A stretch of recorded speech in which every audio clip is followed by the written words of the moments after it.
no lo vamos no las vamos a tocar. Como ustedes han visto, son temas que no son muy frecuentes, son temas raros, y vamos a tocar los que realmente de alguna forma tengan que ver con el ejercicio de la profesión en nuestro medio. Eh, Vamos a compartir ahora, ¿ya?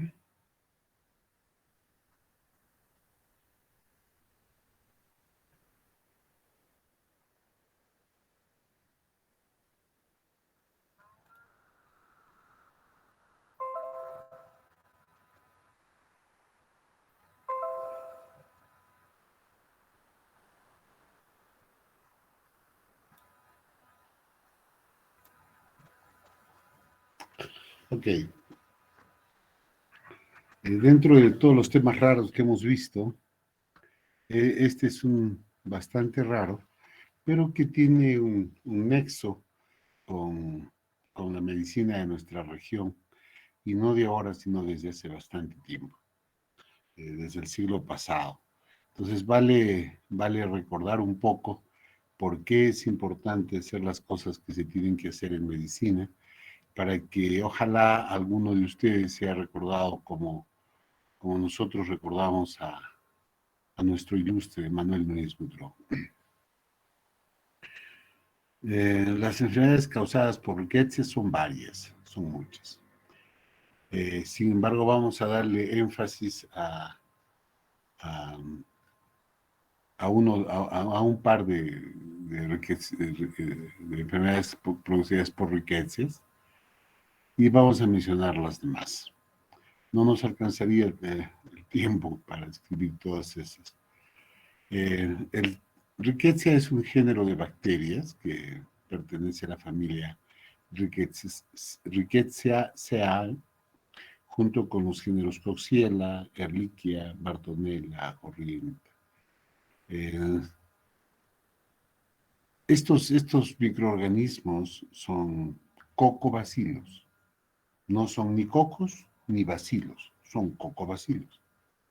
Y cuando se tiñen con Gram, que dicho sea de paso no se tiñen muy bien, se reconocen como Gram negativos.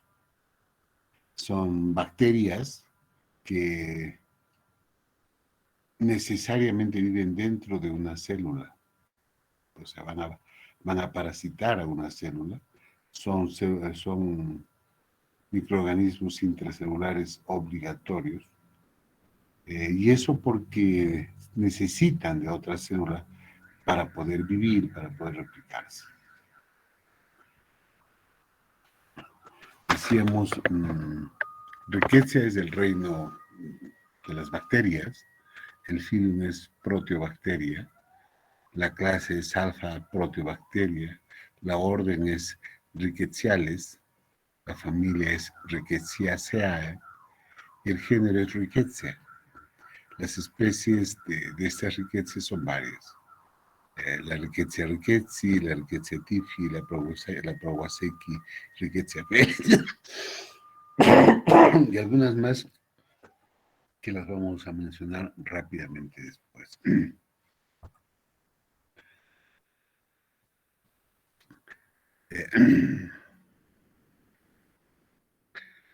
Estas células que van a vivir dentro o estos microorganismos que van a vivir dentro de otra célula, obligatoriamente, infectan, tienen cierto apetito por las células del endotelio vascular.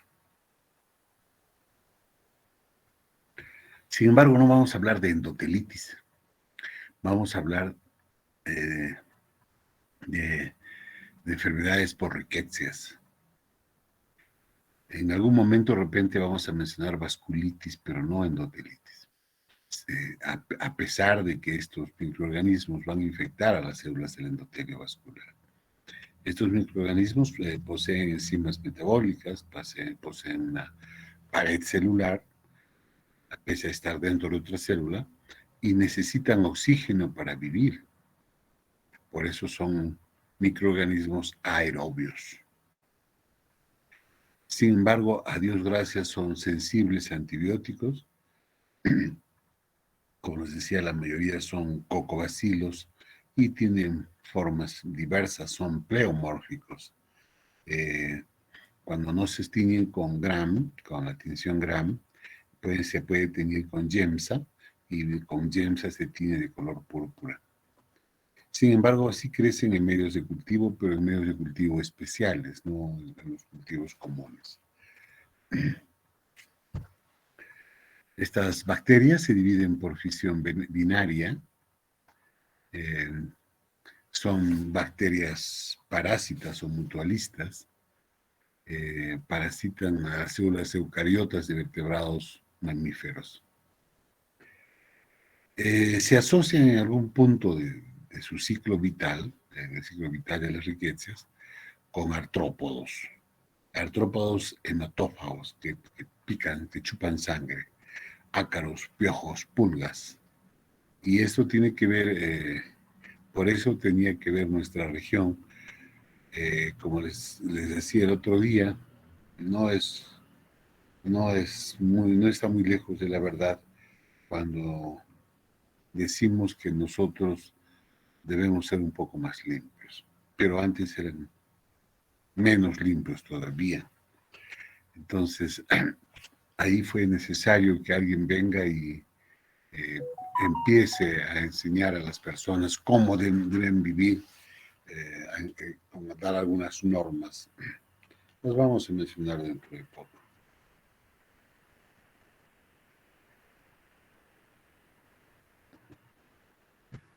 Los cultivos en donde va a crecer las riquezas son cultivos de alta seguridad. Generalmente son cultivos en tejidos y animales, como fibroblasto de pulmón de embrión humano. También el cultivo rápido de Shell, que es un vial. Inoculación en ratones lactantes. Y también se hace una biopsia de lesión de la vasculitis, de esta inflamación de los vasos sanguíneos por la infección de las células endoteliales por riquecias. Aquí vamos a hacer una mirada panorámica de todas las riquezas y vamos a decir, no las vamos a escribir todas porque no nos alcanzaría nunca el tiempo, es todo un capítulo, pero vamos a reconocer, por ejemplo, que la riqueza Conori va a producir una enfermedad que se llama fiebre botonosa. Antes quisiera mencionar que estas bacterias producen dos grupos de enfermedades y que son reconocidas como fiebres. Un grupo de las fiebres manchadas y un grupo de las fiebres tíficas. Dentro de las fiebres manchadas está la Rickettsia conori, que nosotros ya lo mencionamos, que les dije que producía la fiebre botonosa. Sin embargo, no tenemos cerca de nuestro continente, está en el Mediterráneo, en África, en India, qué sé yo. La Rickettsia felis, que tiene que ver con el gato Félix, produce una enfermedad que es tifus murino. Este tifus murino es diferente del tifus murino del grupo de las fiebres tíficas. Este tifus murino que está producido por la Rickettsia felis utiliza a la pulga como vector y va y como huésped o hospedero a los perros, a los gatos y otros mamíferos. Y sí se va a encontrar algunos en América del Sur y también en el sur de Europa. La riqueza eslovaca va a producir el tíbola, se va a encontrar más en Europa. La Rickettsia rickettsii, esta es una fiebre conocida en América del Norte y se conoce como fiebre de las montañas rocosas y algunos la llaman directamente fiebre de las rocosas, ¿no? Generalmente se encuentra en América del Norte, en Estados Unidos. La Rickettsia acari produce una viruela, que es la viruela producida por riquecias, que es viruela rickettsiosica o rickettsiosica. También se encuentra esto en Norteamérica, también en Europa, en Rusia, en África, en Asia. Eso para dar unas pinceladas de todas las riquezas que producen el grupo de las fiebres manchadas. Nosotros vamos a dedicarnos un poco a estudiar un poco más a profundidad porque son enfermedades que se denuncian mucho en nuestro medio, pero que no son comunes, son bastante raras. Y estoy seguro que muchas de ustedes no han escuchado casi nunca hablar de riquecias. Sin embargo, las riquezas que producen fiebres tíficas sí tienen alguna presencia en nuestro medio, han tenido y la tienen. La riquezia tifi va a producir una entidad clínica que se llama tifus murino, y lo vamos a escribir también dentro de poco, donde el vector es la pulga de la rata, el huésped es la rata. Sin embargo, su distribución geográfica es en todo el mundo. La riquezia Prowazeki va a producir el tifus epidémico. Al tifus murino también le llaman tifus endémico. Y al tifus epidémico también se llama exantemático, ya lo vamos a describir. Este tifus epidémico utiliza como vector, o el vector de esta enfermedad es el piojo del cuerpo humano, el piojo del ser humano. El hospedero es el propio ser humano y se va a encontrar en África y en Sudamérica. Y la última de este grupo de fiebres tíficas, que está causado por una variación de la riqueza que son las orrientias. En este caso la orrienta Susu-Gamushi, que es el tifus de los matorrales, que el vector es un ácaro y el hospedero son los roedores, y vamos a encontrarlos en sudeste asiático y Oceanía, o sea, por nuestro medio no hay. Vamos a hablar entonces de tifus o de las fiebres tíficas, y vamos a empezar diciendo que tifus viene del latín tufus, que literalmente significa estupor. Cuando hablamos de este estupor, es cuando nos referimos a la disminución de las funciones mentales y físicas, pero que compromete funciones mentales. Reacciona en forma lenta, con embotamiento mentalmente, que repercute en el estado físico de una persona y que tiene una pobre respuesta a los estímulos. Sin embargo, tifus es el nombre comúnmente utilizado por un grupo de enfermedades que son ocasionadas por las riquezas, ¿no? Pero para nosotros de repente es más común haber escuchado la fiebre tifoidea, ¿no? O la fiebre tífica, que es producida por la salmonela, que es otra cosa, es completamente diferente, lejos de esto, no tiene nada que ver. Sin embargo, hay que recordar que cuando en la mayoría de países se habla de tifus, se está refiriendo pues a estas enfermedades producidas por riquezas. Les decía que en nuestro medio, o sea, en el Perú, se notifica a más o alrededor del 50% de los casos de tifus exantemático a nivel mundial. Sin embargo, aquí hay que hacer una aclaración. El hecho de que el Perú notifique más del 50% no quiere decir que es el país donde más tifus exantemático hay, porque como les decía, son pocos los casos de enfermedades por riquezas. Sin embargo, sí se notifica más, porque no, en Asia, en África, en otros países, pues la notificación es más pobre, ¿no? La información y el registro de estos casos no es pues el mejor, ni siquiera lejos de ser cierto, es que en el Perú hay una buena información. no hay una buena información, no hay un buen registro de estos casos en el Perú, porque el sistema de vigilancia para estos casos es incompleto. El recurso humano, todos sabemos que para todo el sector salud es pobre, es un recurso económico muy pobre.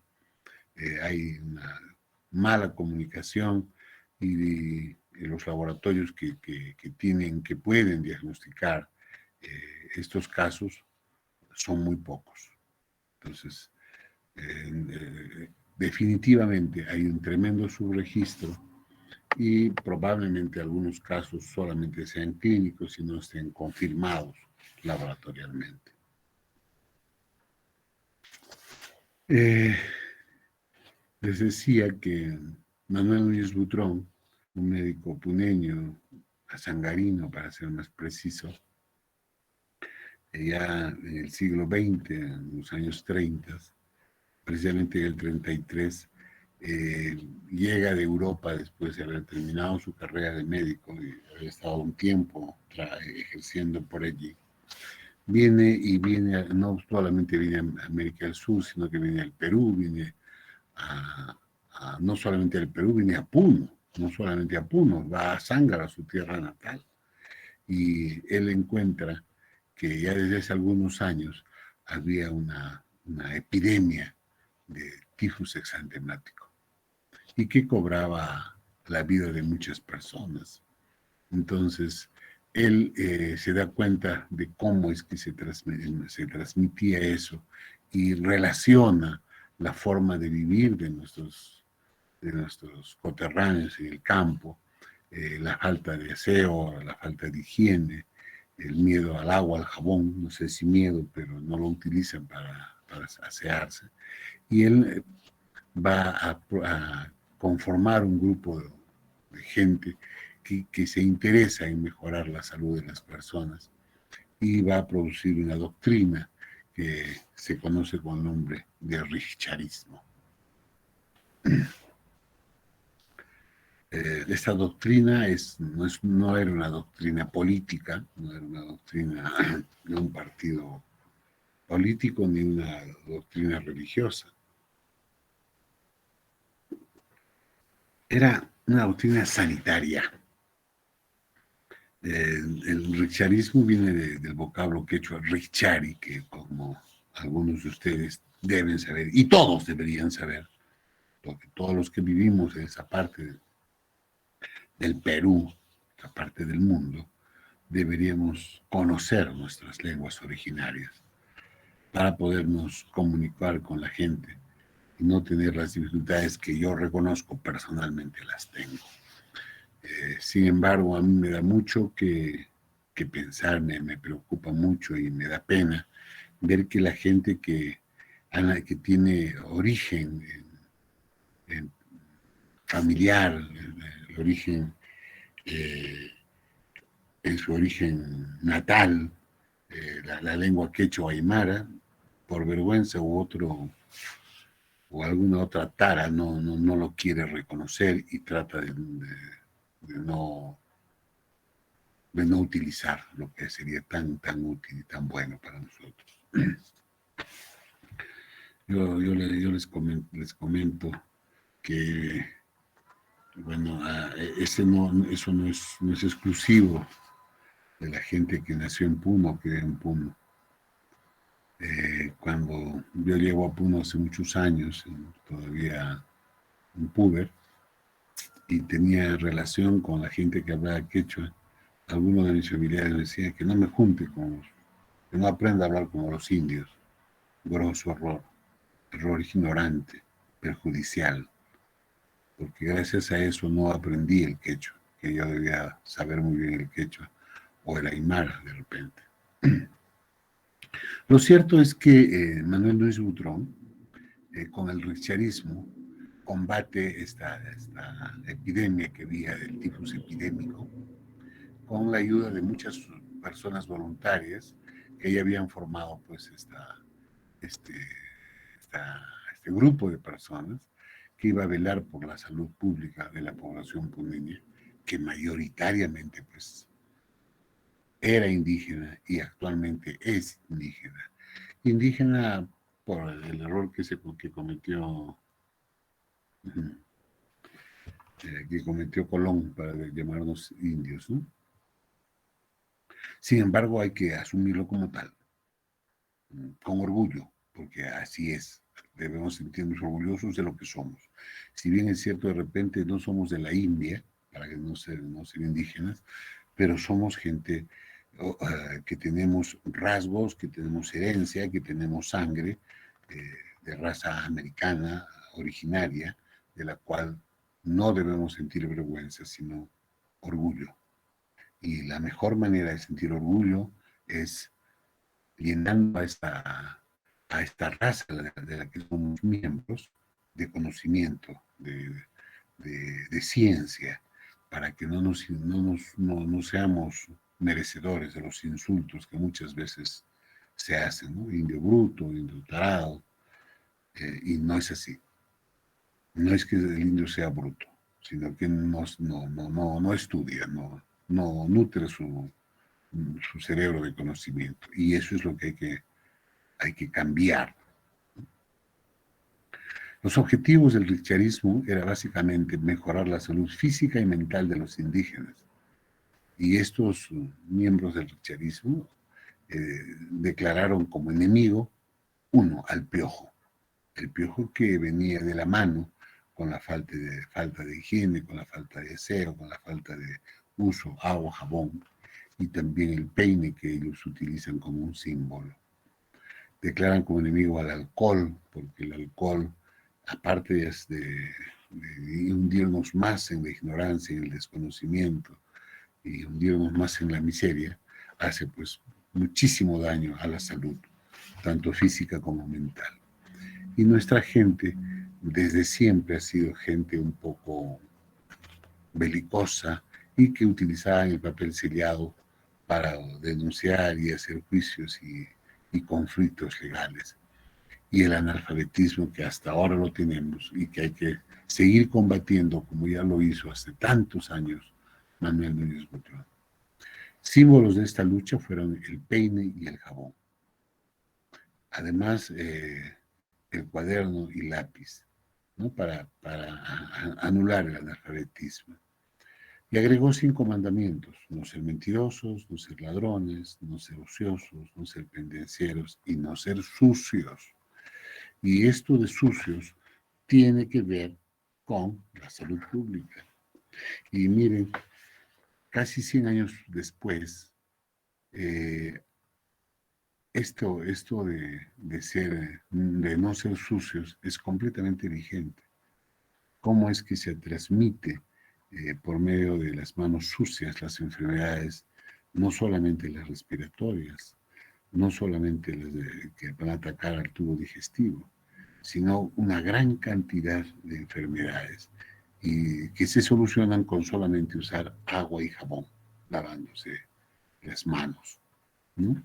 Sin embargo, no, como les digo a ustedes, no solamente hay que lavarnos las manos y tener todo el resto del cuerpo desaseado y maloliente. Debemos usar y enseñar a nuestros semejantes, a nuestro prójimo, a nuestro alrededor, a nuestro entorno, de que la gente se tiene que bañar diario. Pero hace mucho frío, sí, pues. El frío no solamente es para ustedes, es para todos. Y hay mucha gente que se baña todos los días, pese al horario, pese a que sea 5 o 6 de la mañana y que la temperatura es sumamente baja. El frío, uno se acostumbra al frío, tolera el frío y no produce más enfermedades que la suciedad. Entonces, hay que ser un poco profesores, enseñando, maestros de esto, pero enseñar con el ejemplo. ¿No? Oye, báñate y tú estás apestando, no queda muy bien. ¿No? De alguna forma, el frío de nuestro medio hace que no apestemos tanto, pero cuando uno va sucio a la costa en verano, empieza a sudar y empieza a oler mal. Y de allí vienen luego las palabras peyorativas: indio sucio, ¿no? O serrano sucio, ¿no? Apestoso. Y eso es de fácil solución. Solamente hay que bañarse, solamente hay que limpiarse y se acabó el problema, ¿no? Y todo eso debe ir acompañado con mayor educación. Hay que educarnos lo mejor, lo más posible para tener un futuro diferente y para no cometer errores que vemos que se cometen permanentemente por desconocimiento, ¿no? Pero si toda la gente tendría como misión tener más conocimiento cada día y no solamente en el campo en que nos movemos, como es el caso nuestro en salud, sino en todos los campos, estaríamos mejor. Eh, ya en 1933 no se podía hacer diagnóstico de Rickettsia prowazekii, que es el germen que causa el tifus epidémico, pero se sabía que era transmitido por los piojos y los piojos estaban en la gente que no se bañaba, que no se aseaba, y por eso es que en el richarismo decían no debe ser sucio, ¿no? O sea, de alguna forma los orientan a que la gente use agua, use jabón y se bañe y use el peine para botar los piojos que había en los pelos de las cabezas sucias. Pero si usas peine en la cabeza sucia y si es sucia, sí el piojo. Pero eso va desapareciendo si es que no se tiene suciedad. Y en aquellos años, Puno fue un escenario de un experimento que combinaba las ciencias nativas y los métodos médicos occidentales en la salud pública. Y actualmente Manuel Núñez Butrón es considerado como precursor de la medicina rural en la medicina pública. Entonces, debemos seguir el ejemplo de este ilustre puneño, de este antecesor a todos ustedes, a todos nosotros, un médico que vino a Puno y que vino a su tierra con una mano adelante y otra atrás y que hizo grandes cosas, y por eso es sumamente bien merecido que el Hospital Regional de Salud Pública o del Ministerio de Salud en Puno tenga su nombre. Ojalá se construya el nuevo hospital si se sale de esta maraña de corrupción en la que está metido no solamente la construcción del Hospital Núñez Butrón, también el Hospital del Seguro Social, por esas empresas chinas que tienen que ver con los corruptos de nuestros funcionarios a nivel nacional y que tienen un origen más profundo en un grupo de personas que dominan el mundo político en el país que les llaman caviares. Algunos me entenderán, otros no, pero esa es la realidad. Lo cierto es que en 1920 hubo en los Andes y en nuestro medio una epidemia de tifus exantemático.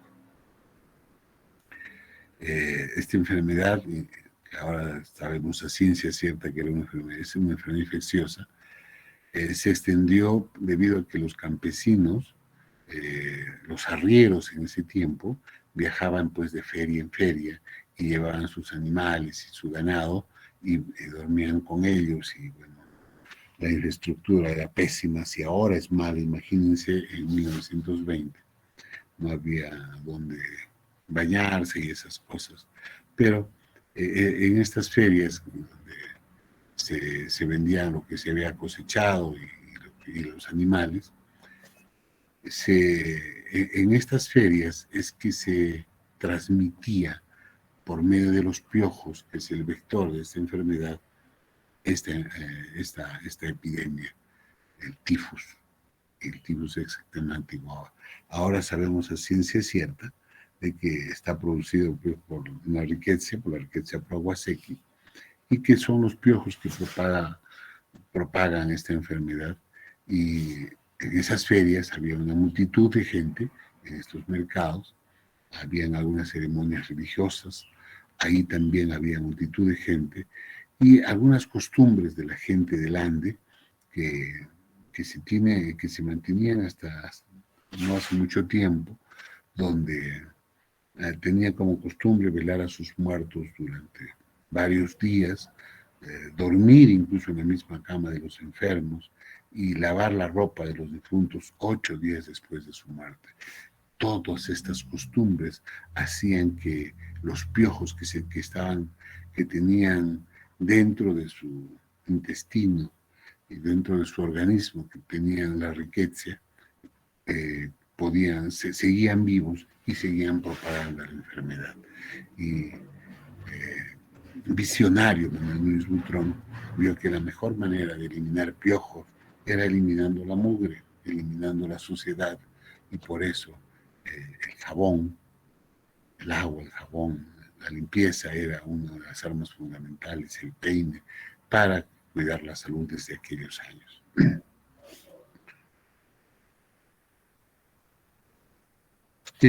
Ahora volviendo a nuestra realidad, vamos a mencionar nuevamente lo que ya les dije hace un momento.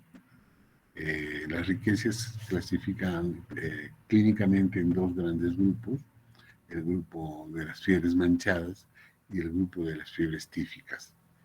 El grupo de las fiebres manchadas, ya las leímos, somos varias, incluso la riqueza que produce viruela rickettsiae, produce las más importantes entidades clínicas de este grupo son la fiebre manchada de las montañas rocosas y la fiebre manchada del Mediterráneo. Y las del grupo tífico, de las fiebres tíficas, son el tifus epidémico y el tifus murino, que también se llama endémico. El tifus epidémico, como ya les vengo diciendo y lo vamos a repetir, ojalá no se nos olvide, por eso la idea es repetir y repetir para que se quede grabado. Está producido por la Rickettsia prowazekii, que causa pues el tifus epidémico y que es recrudescente y es transmitido en el norte de América por las ardillas voladoras y en nuestro medio por los piojos que están en los ratones. Y también la Rickettsia typhi, que causa el tifus murino o endémico, que tiene que ver con las pulgas y no con los piojos.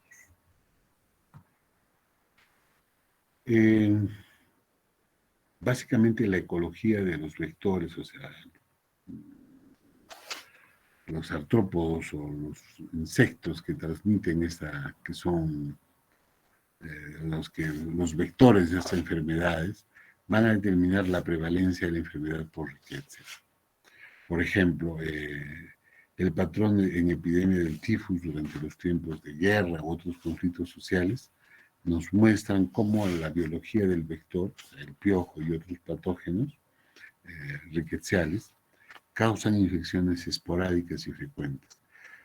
Y frecuentemente, además de los conflictos sociales, hay brotes estacionales, más en verano, menos en invierno, donde más se mueven estos insectos, o vectores, para llamarlos de una mejor manera. Lo vamos a repetir. El tifus epidémico causado por la Rickettsia prowazekii, el vector es el piojo del hombre y el piojo lo va a chupar cuando chupa sangre del ser humano y rápidamente va al intestino, va al intestino bajo y cuando hace su digestión elimina pues a la Rickettsia, que después cuando uno se rasca va a introducir dentro del cuerpo, ¿no? El reservorio donde está guardado, digamos, el tifus epidémico o la Rickettsia prowazekii es en el ser humano y en las ardillas voladoras. Nosotros en nuestro medio no tenemos ardillas voladoras. Y la enfermedad del tifus murino, que es endémica, producida por la Rickettsia typhi, el vector es la pulga de las ratas, y el reservorio son las ratas salvajes y otros ratones. Vamos a seguir hablando de esto mismo, vamos a describirlo un poco más. Vamos a hablar un poquito más de lo que es el tifus epidémico o exantemático. Este cuadro clínico, esta enfermedad, ya lo hemos dicho y lo repetimos, está causado por esta riqueza, que es la riqueza Prowazekii, que ya sabemos que, como todas las riquezas, es una bacteria, cocobacilo, que tiene forma de coco y alargada como un bacilo, y que va a vivir dentro de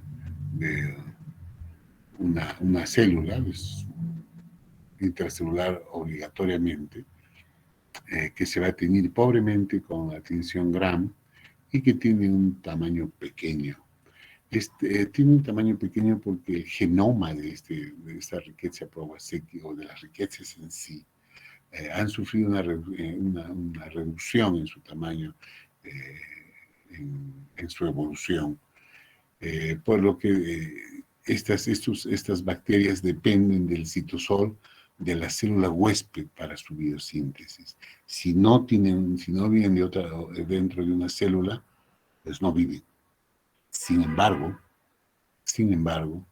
y esto hay que recordar, hay una forma extracelular de la riqueza Prowazekii por lo menos, que vive fuera de una célula, vive en una forma latente, que permanece como un agente infeccioso por algunos meses, no indefinidamente, pero por algunos meses en las heces de los piojos. Y estas heces de los piojos pueden estar, pues, en la ropa, en la cama, en algunos lugares de la gente que ha tenido esta enfermedad y que ha desechado la ropa o que ha muerto y que está por ahí la ropa, ¿no? Y por eso es que nuestros campesinos en el siglo pasado, que guardaban la ropa y recién la lavaban a los 8 días y dormían en la misma cama y qué sé yo, ahí se contagiaban, ¿no? Ahora hay que tener cuidado con esto. Si bien es cierto, yo quiero hacer énfasis en esto. Hablamos de una bacteria intracelular obligada. Eso nos haría pensar que solamente pueden vivir dentro de una célula. Y es verdad, solamente pueden realizar toda la biosíntesis que permite que viva la bacteria en el citosol de otra célula, si no, no puede vivir. Sin embargo, cuando ya salió por las heces del piojo, en este caso, puede mantener en forma latente alguna forma de estas bacterias y que puede producir infección por esta bacteria algunos meses después de haber salido de un cuerpo vivo, de una célula. Según la Organización Mundial de la Salud, esta enfermedad ocurre más en África, Etiopía, Burundi, Zimbabue, Zambia, Ruanda, Nigeria, pero también en algunos países de Europa, en Francia, por ejemplo. En Francia hay un grupo de personas que viven en la calle, que pensaría que no hay, pero sí hay. En estos homeless que viven en la calle, se ha encontrado que tienen riquezas, cuando en la calle pues no tienen la comodidad donde cómo bañarse, cambiarse la ropa y esas cosas, y pueden ser atacados por piojos y los piojos de persona en persona llevar la enfermedad, ¿no? También, pero como les decíamos, en nuestro medio, en Perú, se denuncia hasta el 50% más o menos, un poco más, un poco menos, de todos los casos que se denuncian de, de este tifus epidémico, ¿no? También en Sudamérica, en Bolivia, en Brasil y en algunos países en América Central. Es endémico en los Andes y en África, en Burundi, en Ruanda y en algunas partes de Rusia también. En el Perú existen zonas endémicas en la Sierra Sur y en la Sierra Central, en las regiones de Cusco, en los de Apurímac, en Ayacucho, en Puno y Arequipa, ¿sí? En toda esta área. Y miren, fíjense que son lugares fríos, donde de alguna forma se da el contexto para que la gente pueda tener estos ácaros, estos piojos que pueden transmitir el, la bacteria y producir la infección, ¿no? En Cusco, en Puno, en Apurímac, en la mayoría de lugares de Arequipa, en la sierra de Arequipa, hay pues, el clima es frío, la gente por el frío no tiene unos hábitos de limpieza muy pulcros y allí es donde se desarrolla más. Sin embargo, también hay en otras regiones, ¿no? Del Perú y del mundo. En el Cusco hicieron unos trabajos de investigación, gente de la Universidad Cayetano Heredia, y vieron que el 70% de casos se da en las provincias de Quispicanches y Paucartambo. En Quispicanches dio la mayoría de casos en los distritos de Cata, Calca y Chilhuani.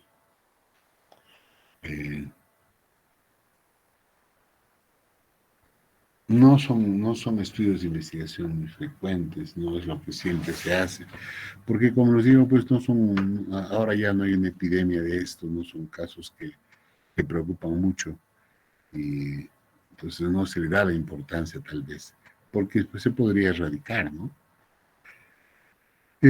Volvemos a lo mismo, en el ciclo de transmisión el agente causal es la Kawasaki, el reservorio es el ser humano, y el mecanismo de transmisión es la picadura del piojo del cuerpo humano, ¿no? Entonces, eh, el piojo va a picar al cuerpo humano, pica al cuerpo humano si este cuerpo está infectado, este mismo piojo lo va a llevar a otro ser humano, ¿no? Y sigue el círculo. Al picar el piojo adquiere la riqueza, esta pasa al tubo digestivo, lo elimina por las heces y se inocula en la solución de continuidad donde picó el bicho y mediante el rascado se introduce pues a la bacteria, ¿no? Y se produce la infección. Algo de fisiopatología. Eh, Esto es algo más o menos interesante, por eso lo menciono. Los efectos fisiopatológicos principales son aumento de la permeabilidad vascular, se producen algunas petequias, hay alguna necrosis química, pero muy, muy rara vez. Ataca a algunos órganos de Ana, como el cerebro, como el pulmón. De allí que cuando hay epidemias esto puede llegar a la muerte. Sin embargo, si se reconoce rápidamente, les decía también que estas bacterias son susceptibles de curarse o de morir las bacterias con los antibióticos. Entonces, no necesitamos ver muertos si es que se reconoce tempranamente y se da tratamiento. La lesión clásica anatomopatológica generalmente tienen células endoteliales infectadas, ¿no? Dijimos desde el principio que característicamente infectan las células endoteliales, donde en la microcirculación, y ahí producen infiltrados perivasculares de linfocitos y macrófagos.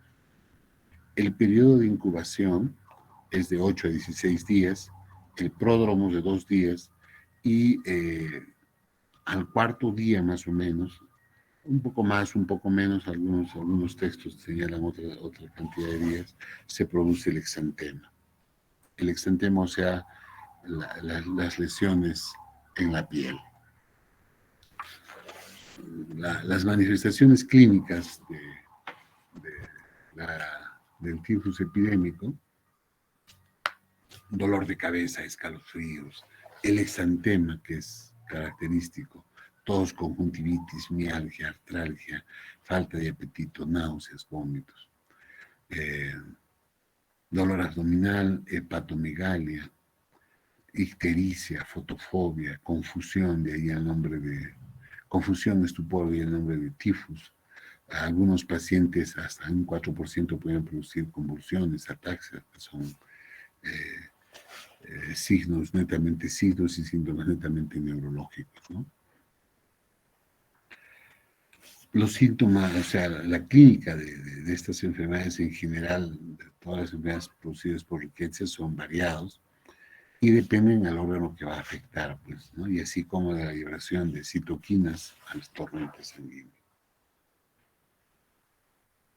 Este es el exantema, las lesiones en piel que aparecen al tercer, al cuarto, al quinto día de fiebre y afecta la parte superior del tronco.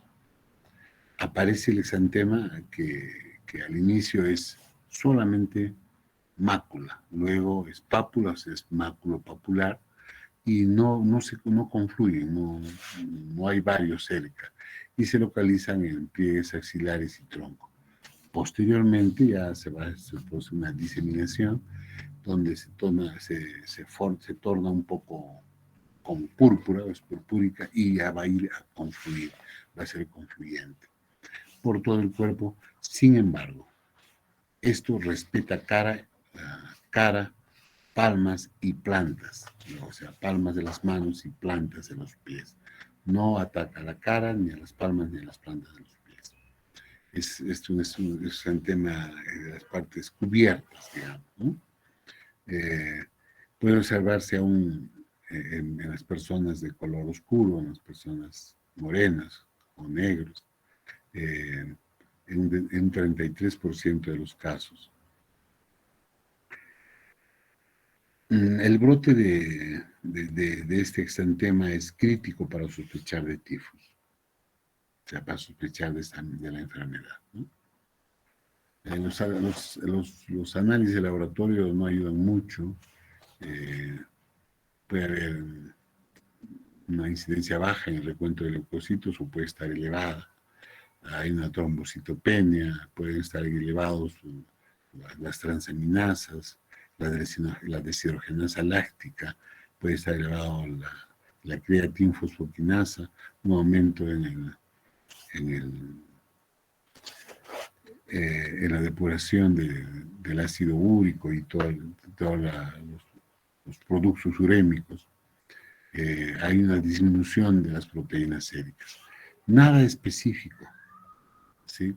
Pero para hacer diagnóstico de esto, el gol estándar, el examen fundamental, es la inmunofluorescencia indirecta.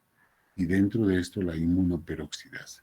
Con eso se hace diagnóstico. El problema es que no se hace en todas partes, pues ahí viene el problema.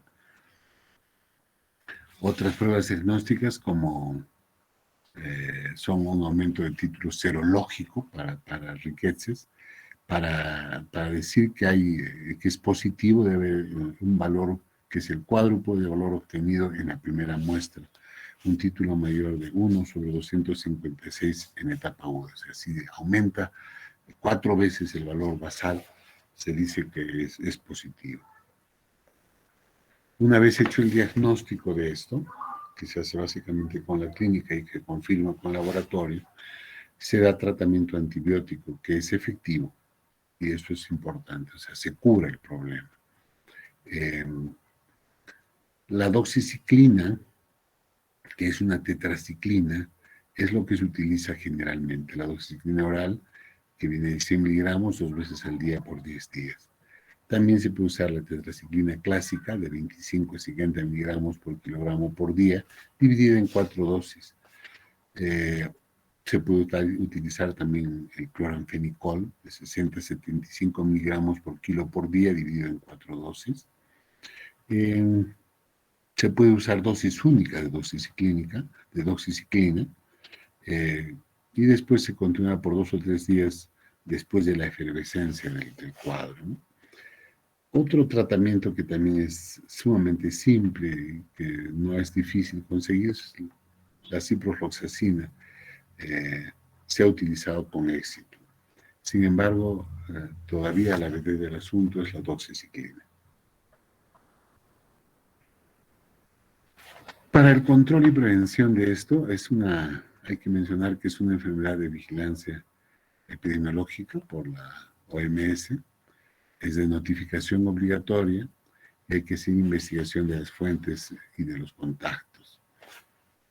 Eso para tratar de erradicar esto, que es factible.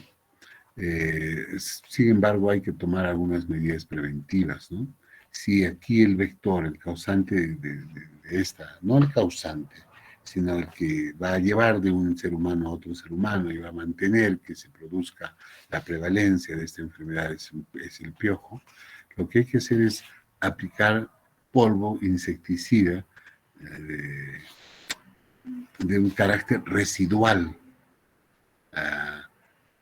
a intervalos adecuados, ¿dónde? En la ropa de la población, que es esa ropa de esa población de donde se produce el brote, en esa ropa están los piojos y los piojos son los que transmiten. Entonces también se pueden usar soluciones que impregnen esa ropa. Sin embargo, lo importante no solamente es hacer eso, sino lo ideal sería mejorar las condiciones de vida, con baños, lavado de ropa y qué sé yo, ¿no? El baño frecuente de los individuos, pero también para bañarse se necesita pues infraestructura, ¿no? Sin embargo, no se necesita tener pues un edificio de 20 pisos en el campo, ¿no? Se están haciendo en nuestro país y en algunos otros países de la región las conocidas casitas calientes que utilizan a la energía solar para calentar los ambientes dentro de la casa y en cadena de botellas de plástico se puede calentar el agua y se puede hacer un baño con ducha, una ducha casera y se baña sin utilizar electricidad, se bañan con agua más a mejor temperatura. Sin embargo, lo ideal sería que nosotros, si queremos mejorar la condición de vida de las personas, es que deberíamos utilizar energía renovable como la energía solar para mejorar la temperatura de las casas, mejorar la temperatura del agua y producir electricidad y todo eso con energía solar. Eso debería ser el norte de todos aquellos que pensamos en mejorar las condiciones de vida de la gente de nuestro medio y de gran parte del Perú, y no en otras cosas que creen que cambiando la constitución las cosas van a mejorar.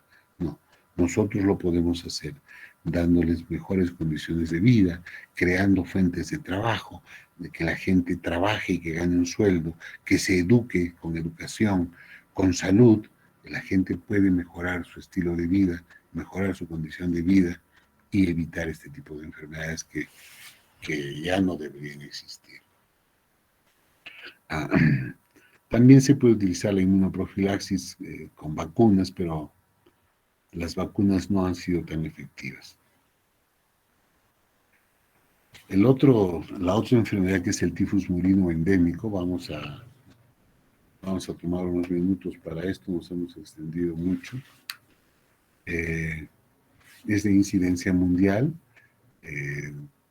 Toman zonas donde las habitaciones están infestadas de ratas y ratones en condiciones no deseables para nadie, condiciones inadecuadas de suciedad y qué sé yo.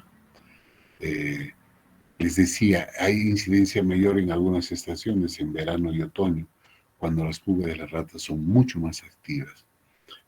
Esto es más frecuente en zonas urbanas, en edificios en malas condiciones, donde están llenos de ratones, de ratas, y actualmente ya se observa en áreas rurales.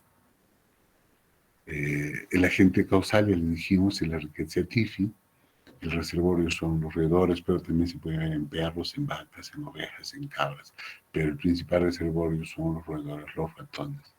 El mecanismo de transmisión es la picadura de la pulga de la rata y la susceptibilidad de la población es general. Y pasa lo mismo, ¿no? Las riquezas se acumulan en la mucosa intestinal de la pulga, se eliminan con las deposiciones y la inoculación al ser humano es después de que la pulga picó y se hizo su deposición y si la gente se rasca y introduce a la riqueza, ¿no? El tiempo de incubación de esto es de 6 a 18 días. Las manifestaciones clínicas son diferentes, pero menos, menos fuertes que la de la, eh, de la enfermedad del tifus epidémico causada por el que se Kawasaki. Esta tiene dolor de cabeza, escalofríos, fiebre generalmente dura un periodo de 12 días. En el 50% de los pacientes van a desarrollar un sarpullido. El exantema que se produce, que tiene esa forma más o menos de la figura, es leve, es de menor severidad y de baja mortalidad. Las pruebas diagnósticas también, inmunofluorescencia indirecta, inoculación de cobayos, huevos embrionados y cultivo celular. Una vez hecho el diagnóstico, también el tratamiento es tetraciclina o cloranfenicol. Dentro de la tetraciclina se vuelve a mencionar a la doxiciclina, ¿no? La doxiciclina por kilogramo, 5 miligramos de doxiciclina por kilogramo peso. El tratamiento que se utiliza con las tetraciclinas se da 1 o 2 gramos por día, hasta 4 veces por día mientras haya fiebre. Pasa la fiebre, un día más de tratamiento y se suspende. Y con eso suele ser suficiente.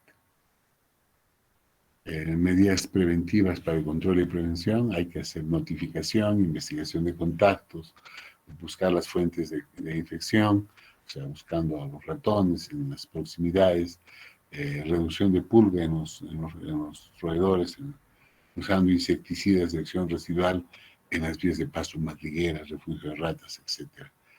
Utilizar raticidas para reducir a los roedores y las medidas de saneamiento ambiental, bueno, agua, desagüe, mejores condiciones de infraestructura.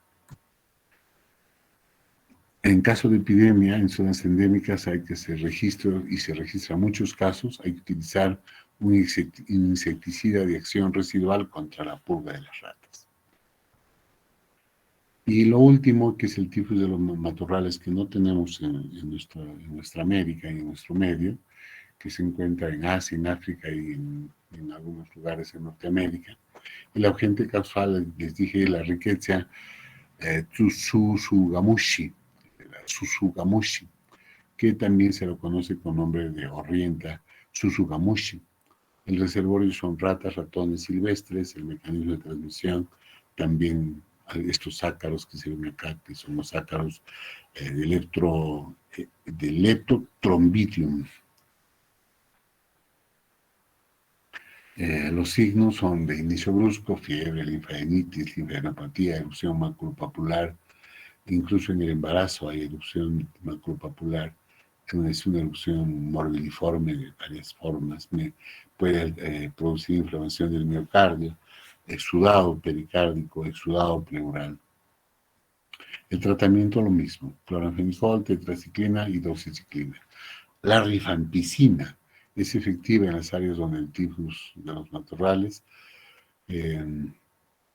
donde se hace el tratamiento típico con tetraciclina y cloranfenicol y no responden, bueno, ahí se debe utilizar con éxito la rifampicina. Listo, chicos. Esto ha sido un repaso, una mirada rápida de lo que es las riquezas. Espero que con esto no se olviden quién fue Manuel Núñez Butrón, no se olviden que aún en nuestro medio necesitamos hacer medidas que estimulen a nuestro prójimo, a nuestro entorno, a nuestros paisanos, a que sean más limpios, a que laven su ropa. Y para eso hay que mejorar sus fuentes de ingreso, darles trabajo, no limosnas, trabajo, no bonos, trabajo. Que la gente debe trabajar para poder mantenerse bien, vivir mejor y educarse. Con educación, con salud y trabajo las cosas van a ser diferentes. Listo, chicos. Entonces, nos seguimos viendo con la gente que le falta rotar en el hospital del seguro y ya nos prepararemos, veremos cómo vamos a dar el examen. Hasta la próxima, jóvenes. Gracias, doctor. Adiós, chicos. Gracias, doctor. Hasta luego, doctor. Hasta luego.